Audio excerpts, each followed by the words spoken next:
Hey everyone, but first give me a minute. I've got some photos to look through.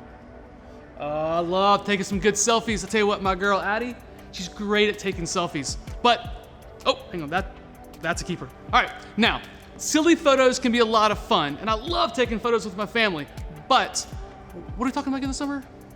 Oh, I forgot. Oh, faith, that's right, faith. Faith is trusting in what you can't see because of what you can see. Now, we can put our faith in God because we know He is trustworthy. We can focus on the world around us and see what God has made.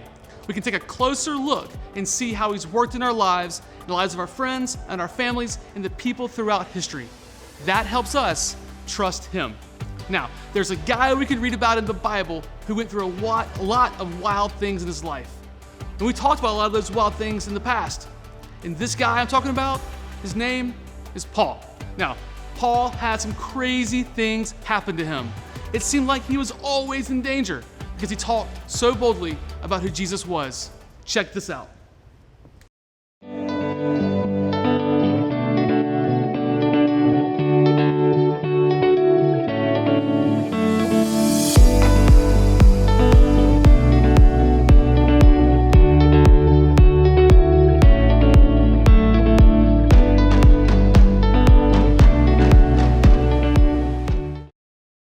You got this! You got this! You got this! You have got this! Yay! Yeah! Now we're focused. Hey everyone, it's Erica. You might be wondering what I'm doing talking to myself in the mirror. Hey, what's up? How you doing? Well, I decided I needed a little encouragement because it's been sort of a hard week. You see, a few days ago, my aunt was stuck at home with a broken leg. So I took some soup to her house, but then her dog peed on my shoe. And then I slipped and spilled the soup all over the place. And then the next day, I was walking home from the library and a car drove through a puddle next to me and splashed water all over me and all over my library book. Are you kidding me? Then, yesterday, I tripped over a sleeping cat and I fell into a prickly rose bush. Ow. So, it's been one of those weeks. And I'm trying to encourage myself to have a better day. But it's going to take faith. Faith is trusting in what you can't see because of what you can see. So, even though I still have a few scratches from yesterday's catastrophe, I have faith that today will be better. See? It's better already! Today's story is all about some people who are having a bad week. Actually, several weeks. And okay, maybe they had bigger problems than spilled soup, a wet library book, and a thorny rose bush. But my week was still pretty bad. I'll see you when the storm passes. That'll make sense after the story. The Bible. It's 66 books of history, stories, letters, and poetry that fit together to form God's one big story. The epic adventure of how He created us and loves us so much that He made a way to rescue us. As we travel through the Bible, from Genesis to Revelation, we discover people who met God and found their lives changed forever. Now, for an amazing story, inspired by the book of Acts, chapters 27 and 28. Paul faced many difficult days because he taught so boldly about Jesus. He was beaten, made fun of, thrown into jail, and run out of town. At last, in Jerusalem, Paul was arrested by Roman soldiers after a mob tried to kill him. He speaks against our law! Get rid of that guy! Paul paced in his prison cell. The Lord stood next to him. Be brave. You have told people about me in Jerusalem. You must do the same in Rome. Because a group of Jews were plotting to kill him, Paul was taken to the governor in Caesarea. From there, he was ordered to Rome to stand trial before Caesar. Then, he was handed off to a Roman commander for the sea journey. I am Julius of the Imperial Guard. I am very imperious, but also a reasonable human being. Glad to hear it. Julius allowed Paul to visit with friends as they stopped at the port city of Sidon. From there, they sailed around Cyprus, transferred to a ship from Egypt, carrying grain to Italy. The ship fought against the wind for many days until they arrived in a town on the island of Crete called Fair Havens. It was already well into October, a risky time for sea travel. Men, I can see that our trip is going to be dangerous. The ship will be lost, and our own lives will be in danger. A reasonable concern. The pilot and ship's owner wanted to reach a better harbor for the winter. Pish posh. We can make it to Phoenix. Well, Feel that? Gentle southerly breeze. Perfection. we leave at once. Anchors away! But very soon, the gentle breeze transformed. Within a short time, the wind beat against the ship with the strength of a hurricane. The pilot gave up fighting the gale. Hoist the lifeboat! Secure ropes around the bow! Jettison the cargo! In the midst of the chaos, the Lord sent an angel to Paul. The next morning, Paul withstood the storm to encourage the crew and passengers. 276 people. First, not to say I told you so, but I told you so. Second, not a problem. Last night, an angel from God told me, "Do not be afraid, Paul. You must go on trial in front of Caesar." God has shown his grace by sparing the lives of all those sailing with you. But we must run the ship onto an island. On the 14th night of the storm, the sailors realized they were nearing land. The water's only 90 feet deep here. Drop the anchor! The crew was so afraid of crashing against the rocks that they lowered the lifeboats, planning to escape and leave the passengers. Julius, these men must stay with the ship. If they don't, you can't be saved. A reasonable request. Cut the ropes. The soldiers cut the ropes so the crew could not escape. Just before dawn, Paul gathered everyone on board, shouting above the wind. Not a problem. None of you will lose a single hair from your head. Now, I'm asking you to eat so you can live. Paul took bread and thanked God. He then broke the bread and ate it. Everyone was filled with hope while they had some food to eat as the gray morning dawned. There's the beach! Lift the anchors and we'll run her aground! But as the pilot steered desperately for shore, the ship hit a sandbar and began to break into pieces. The soldiers were planning to kill Paul and the other prisoners to keep them from swimming to freedom. Stop! Don't hurt them! Paul must live! Everyone overboard! Swim to land or grab a piece of the wreckage! Miraculously, everyone made it to shore, just as God had promised. Welcome to Malta. The people of Malta were unusually kind as they built a fire to welcome this large group of wet and stranded visitors. I'll fetch some more firewood. Paul tossed sticks into the fire. Then, a deadly snake slithered out and sunk his teeth into Paul's hand. This man must be a murderer. The gods won't let him live. Not a problem. Totally fine. Paul simply shook the snake into the fire. When the people saw he was unharmed, they decided he was a god. Publius, a chief official, welcomed Paul and the others into his home. Take whatever you need. Paul discovered that Publius, his father, was very sick, so he prayed. Jesus, please, heal this man. Publius, his father, was made well. All the sick people on the island flocked to see Paul, and they too were healed. Paul had so much respect on Malta that when it was time to leave, the people of Malta gave him all the supplies they needed. Bon voyage! At long last, Paul neared Rome. The believers had heard he was on his way and traveled to meet him. Welcome to Rome! I thank God for you all. In Rome, Paul was allowed to live in his own home, under guard.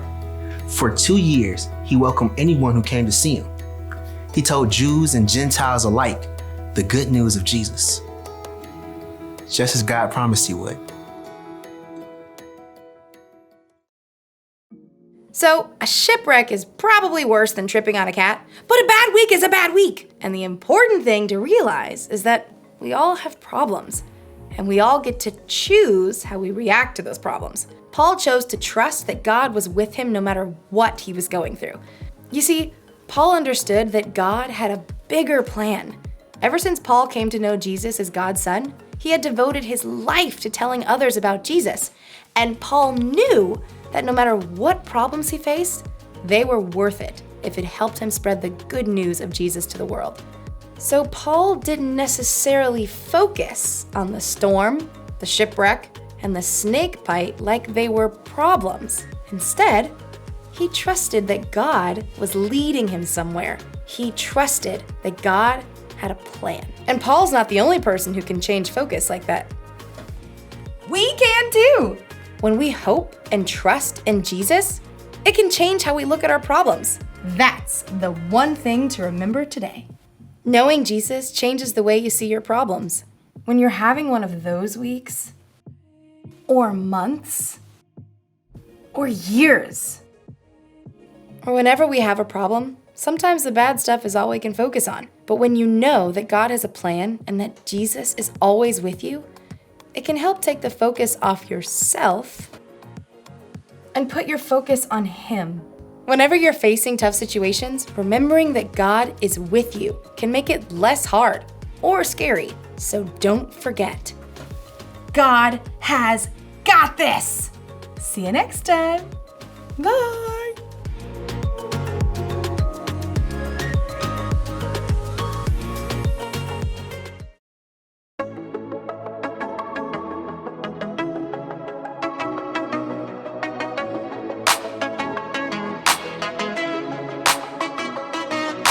Sometimes the road ahead can be so rough.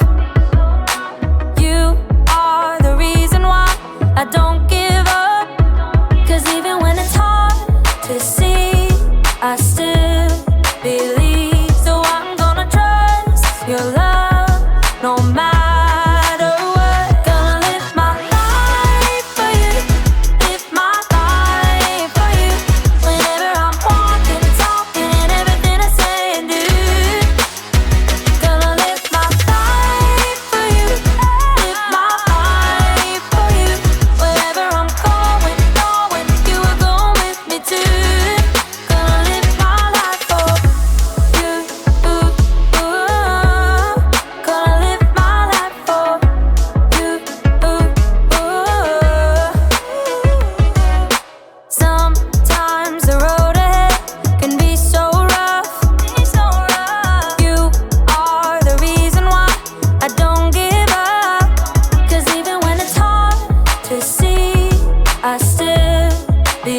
Wow, Paul was still under guard, but he was in a house, not a jail.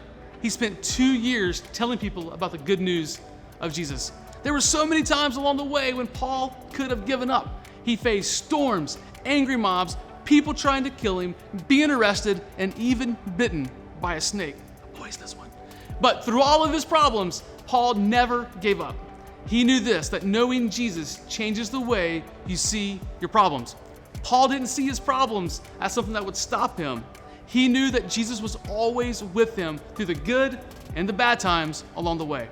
And that's something that we can remember too, whenever we have problems that seem a little overwhelming. Remember, God is in control of every part of our lives, even the biggest challenges. That was certainly true for Paul, and it's true for us too. We all have problems, but just like Paul was confident that God was with him, we can be confident too. So, if you're going through a hard time, you feel like you're alone, remember, God is with you. When you're sick or you get hurt, remember, God is with you. When your friend moves away or you lose someone you care about, remember, God is with you. Now, our memory verse this month helps us understand this. Miss Elizabeth Wainscott, Liz, was here to help us learn the verse and remember our emotions. Take it away, Liz. God's grace has saved you because of your faith in Christ. Salvation doesn't come from anything you do. It is God's gift. Ephesians 2:8. Great job, Liz! So, you see, kids, Jesus is the best gift ever. All right, he can change the way we see our problems and give us the courage to face anything. Well, kids, I want you to have a great week. Hopefully, you'll see your problems in a whole new way. See you next week on LCC Kids Online. Bye-bye.